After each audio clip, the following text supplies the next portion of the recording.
루저 인생을 연봉 10억으로 바꿔준 책. 독자의 관심을 끌기에 충분히 흥미로운 주제다.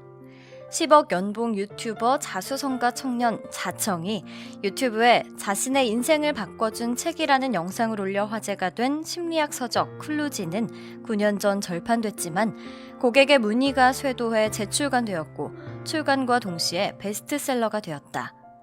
심리학 서적이 어떻게 한 청년의 인생을 바꿨을까?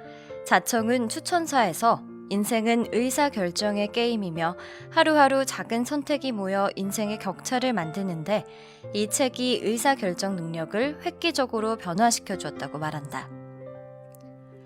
23세 나이로 MIT에서 뇌와 인지과학 박사학위를 받았고 마음의 탄생을 출간해 당시 학계와 언론의 집중 조명을 받았던 게리 마커스 뉴욕대 교수는 이 책에서 생각의 오류에 관해 설명하고 이에 현명하게 대처하는 전략을 제시한다.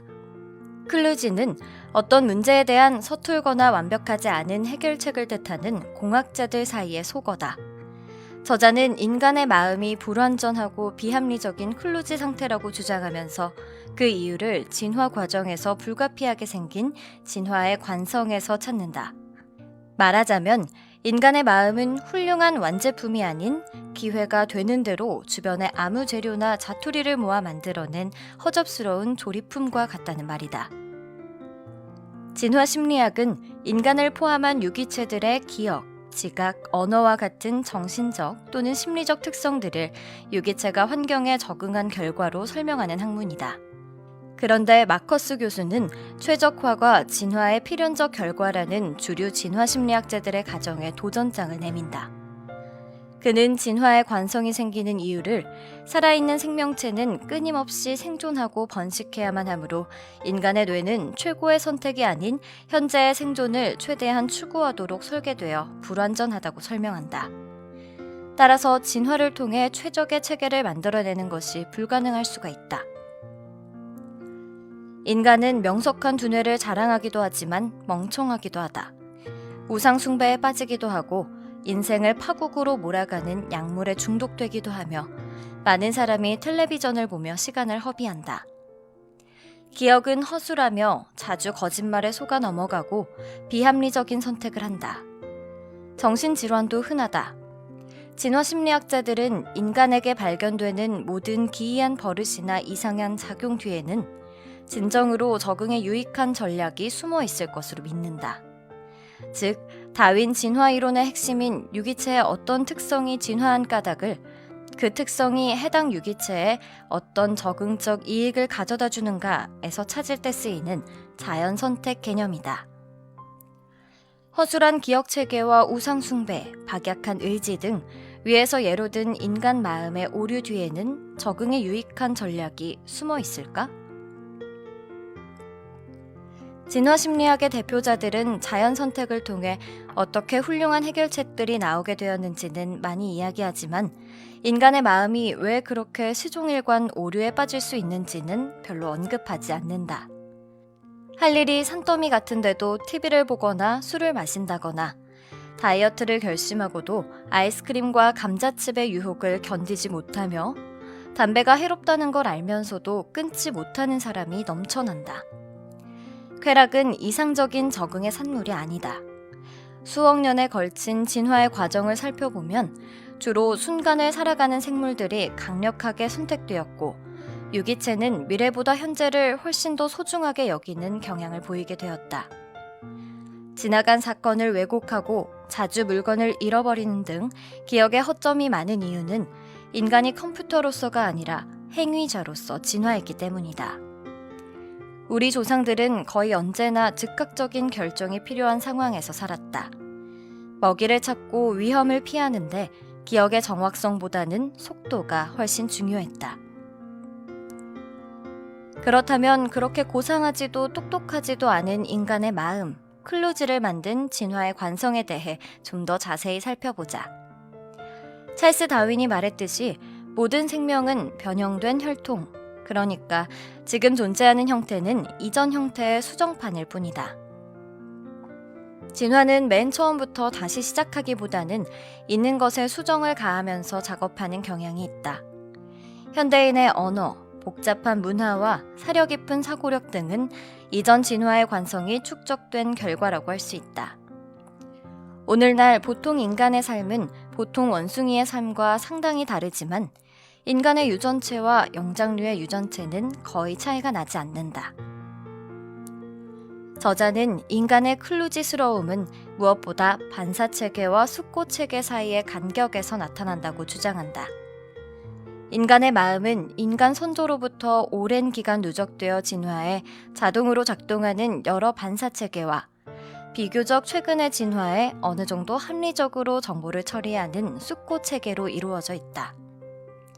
그러나 많은 경우에 특히 위급하거나 스트레스를 받는 상황에서 우선권을 주는 것은 주로 반사체계이며 이 때문에 장기적인 관점에서는 전혀 바람직하지 않은 의사결정이 이루어진다. 오늘날 사람들이 자동차 사고로 죽는 일은 아주 빈번해졌지만 거미나 뱀에 물려 죽는 일은 매우 드문 일이 되었다. 그런데도 우리는 여전히 자동차보다 거미나 뱀을 볼 때 두려워하거나 혐오스러워한다. 몇몇 진화 심리학자들은 거미나 뱀이 인간 선조들에게 실제적인 위협이었던 반면 자동차는 그렇지 않았기 때문이라고 설명한다. 오래된 환경에서 인간 뇌가 진화를 통해 습득한 공포 학습 기제가 오늘날 환경에서는 부적합한 반응을 보이는 것이다. 비둘기는 10초 후에 1온스의 음식을 먹는 것보다 14초를 기다려서 4온스의 음식을 먹는 것이 더 낫다는 것을 10초 전에는 알아차릴 수 있다. 그러나 9초가 지난 뒤에 다시 선택하게 하면 비둘기는 애초에 선택을 바꿀 것이다. 1초 전에는 당장 음식을 먹고 싶다는 욕망이 나중에 더 많은 음식을 먹을 수 있다는 욕망을 압도하기 때문이다. 그런데 인간도 4초를 더 기다리지 못하는 비둘기처럼 저녁을 기다리는 동안 배고픔을 참지 못해 포테이토 칩에 손을 대는 일이 흔하다. 인간의 삶은 비둘기의 삶보다 일반적으로 훨씬 더 안정적이다. 그리고 인간의 전두엽은 비둘기보다 훨씬 더 크다. 하지만 아직도 인간은 순간을 살아가던 선조들의 경향을 넘어서지 못한다. 게리 마커스 교수는 이렇게 질문한다. 인간이 우연과 진화의 산물이라면, 사려 깊은 설계자의 작품이 아니라면, 이제 우리는 가장 중요한 마지막 질문을 자신에게 던져야 한다. 만약 내 마음이 클루지라면 우리가 할 수 있는 일은 무엇인가? 그러면서 심리적 오류에 현명하게 대처하는 13가지 방법을 제시한다. 그리고 이렇게 주장한다. 만약 우리가 우리의 한계를 이해하고 그것과 정면으로 대결한다면 우리는 우리 내면의 클루지를 이겨낼 수 있을 것이다. 1. 대안이 되는 가설들을 되도록 함께 고려하라. 인간은 증거를 객관적으로 평가하는 일에 익숙지 않다. 우리의 사고력을 개선할 수 있는 가장 간단한 방법은 대안이 되는 가설들을 함께 고려하는 훈련을 하는 것이다. 2. 문제의 틀을 다시 짜고 질문을 재구성하라. 모든 문제를 하나 이상의 방식으로 생각해보는 것은 편향을 교정하는 강력한 수단이 될 수 있다. 3. 상관관계가 곧 인과관계가 아님을 명심하라. 4. 여러분이 가진 표본의 크기를 절대 잊지 말라. 단 한 번 일어난 사건은 우연한 것일지 모른다. 그러나 똑같은 유형의 사건이 되풀이해서 일어난다면 그것은 우연이 아닐 가능성이 크다. 5.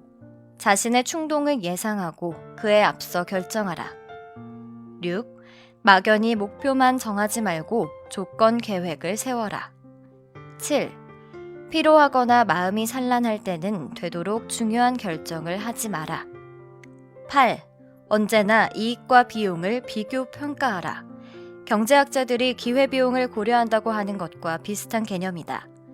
예를 들어 공공기금 1억 달러를 야구장 건설에 투자하는 결정을 한다면 그로 인해 포기해야 하는 학교 3개를 새로 짓는 기회비용과 비교하라. 9. 누군가가 여러분의 결정을 지켜보고 있다고 상상하라. 10. 자신과 거리를 두어라. 11. 생생한 것, 개인적인 것, 일화적인 것을 경계하라. 12. 우물을 파되 한 우물을 파라. 13. 합리적이려고 노력하라.